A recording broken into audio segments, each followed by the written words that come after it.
Olá, bailarinos e bailarinas! Tudo bem com vocês?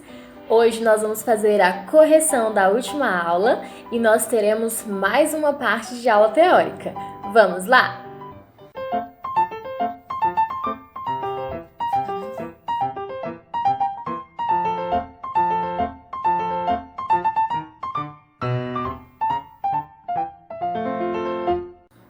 Na última aula, nós estudamos vários nomes de balé. A gente viu os significados deles e o que é cada passinho daquele, né?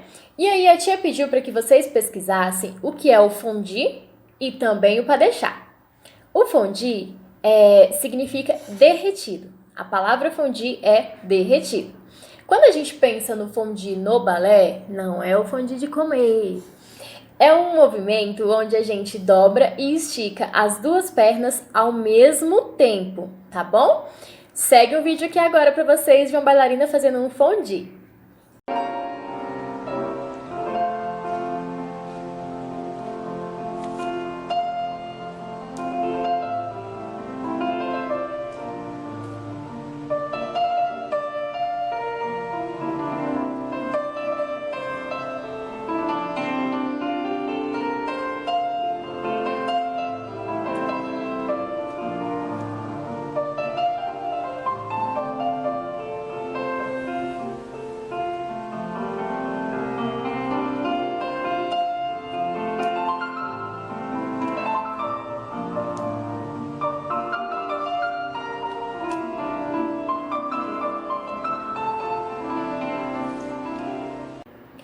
Como vocês viram aí no vídeo, ela fez uma sequência. Ela fez fondue devant, que quer dizer que eu estou fazendo fondue na frente. Ela fez um fondue à la seconde, que quer dizer que eu estou fazendo ao lado. E ela fez fondue derrière, que quer dizer que eu estou fazendo fondue atrás. E ela volta e repete a sequência. Eu posso fazer o fondue em várias alturas diferentes. Posso fazer baixinho, como a moça fez no vídeo. Posso fazer em 90 graus, que é com a minha perna bem retinha. Posso fazer mais alto. Tudo depende do que o meu corpo já consegue fazer. A gente sempre começa com ele mais baixinho e a gente vai aumentando a altura com o passar do tempo, beleza? O segundo movimento que nós estudamos, que eu pedi para vocês pesquisarem, foi o pas de chat. Pas de chat significa passo do gato. Segue para vocês um vídeo de um pas de chat.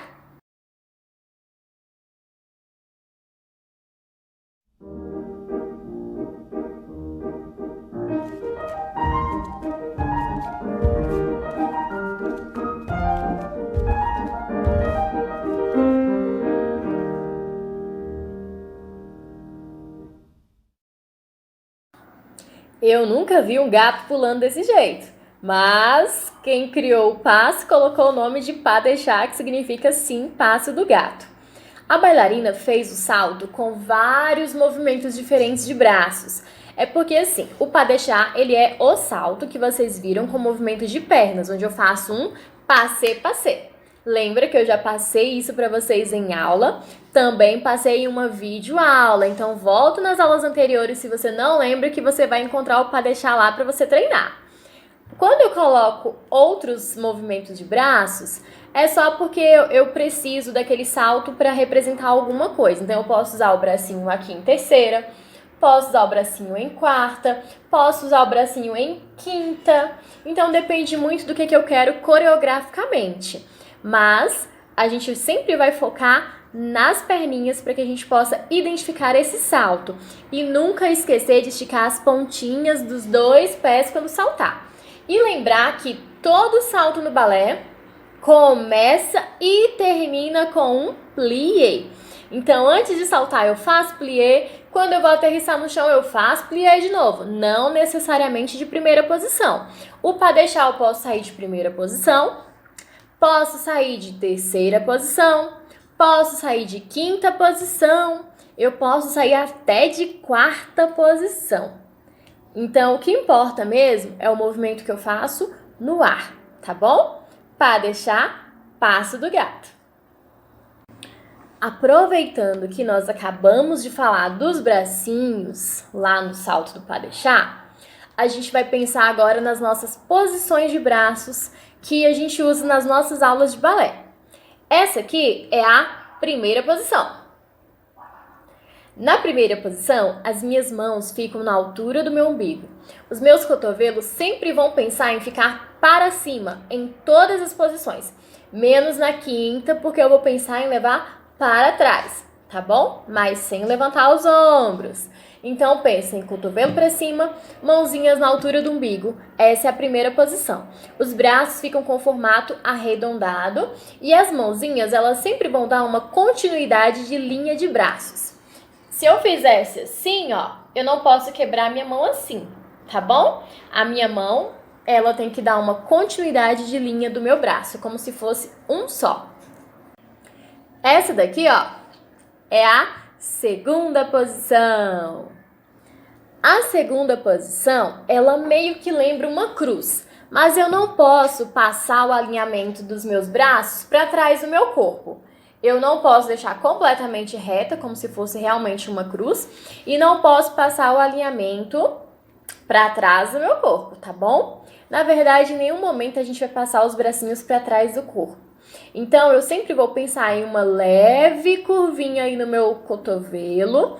A mãozinha vai continuar dando continuidade à linha do braço em todas as posições, né?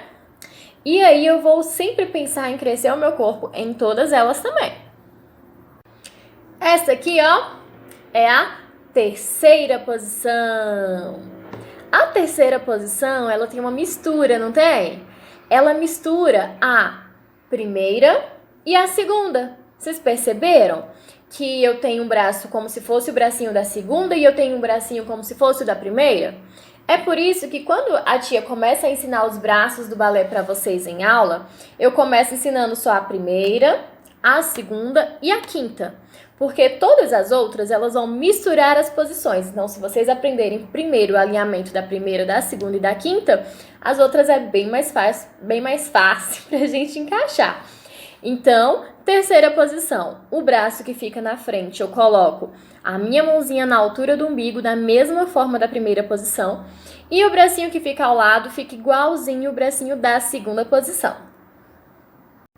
Essa outra posição aqui é a quarta. A quarta posição também é uma mistura. Vocês conseguem identificar qual é a mistura que está acontecendo na quarta posição? Eu acho que a mistura que está acontecendo aí é uma segunda com uma quinta, não é? Essa aí é a quarta posição aberta. Existe também a quarta posição fechada. A quarta posição fechada, vocês vão ter uma mãozinha em primeira posição e a outra mãozinha em quinta posição. Continua misturando outras posições, mas eu sempre vou pensar no alinhamento do meu cotovelo, na continuidade da minha mãozinha com o meu braço, os meus ombros sempre baixos e o meu corpinho sempre crescidinho, independente de qual é a posição. Mas então eu tenho dois tipos de quarta, a aberta e a fechada. Vocês podem encontrar também outras nomenclaturas, porque existe mais de um tipo de balé, tá bom? Então, dependendo do método de balé que você esteja estudando, você pode encontrar, por exemplo, que a quinta posição seja terceira posição. Lembra que eu falei para vocês que de método didático, a forma de ensinar, a gente usa primeiro só a primeira, a segunda e a quinta? Então, eles acabam achando que é fácil considerar que existe só primeira, segunda e terceira. As outras eles chamam de variações de port de bras, que vocês aprenderam na aula passada, que port de bras significa movimentos de braços, não é? Então, é normal vocês acharem que a quinta se chama terceira, tá bom? E a próxima posição, essa aqui. Essa todo mundo sabe, né? Essa aqui é facinho, essa aqui é a quinta posição. A quinta posição a gente usa muito nas nossas aulas, não é? Eu sempre vou pensar em levar os meus braços lá em cima, mas eu não posso subir os meus ombros. Os ombros têm que ficar para baixo. O meu cotovelo vai pensar em ir para trás. As minhas mãozinhas, elas ficam para a minha testa, tá bom? Ela não pode ficar em cima da cabeça. ela fica na minha testa, beleza? Então, a gente sempre vai pensar nesse alinhamento para manter o mais correto possível. E o meu cotovelo, ele fica só um pouquinhozinho dobrado, porque a gente precisa pensar em manter ele bem esticado. Quando a gente dança no palco, no teatro, as pessoas nos assistem de longe também. O teatro normalmente cabe umas 400 pessoas. Então a gente tem que pensar em quem tá lá no fundo, quem tá lá atrás. Elas vão conseguir ver o movimento que eu estou fazendo? Elas vão conseguir ver o meu corpo bem crescidinho, bem esticadão? Ou elas vão ver eu toda assim? Então eu sempre vou pensar em fazer os movimentos grandes, sempre vou pensar em esticar os braços bem altos. A gente sempre vai crescer o corpo, a gente estica o pescoção de girafa. E aí a gente vai conseguir dar uma visibilidade melhor para o público. Essa foi a parte teórica da aula de hoje. Eu preciso que vocês façam também a aula de Branca de Neve, hein? Me mandem vídeos, meus amores. Estou esperando pelos vídeos de vocês. Na última aula teórica a gente teve pouquíssimos vídeos. A tia tá sentindo falta da participação de vocês. Não esqueçam de me mandar, hein? Eu espero que vocês estejam se alongando. Um beijo, meus amores, e tchau, tchau!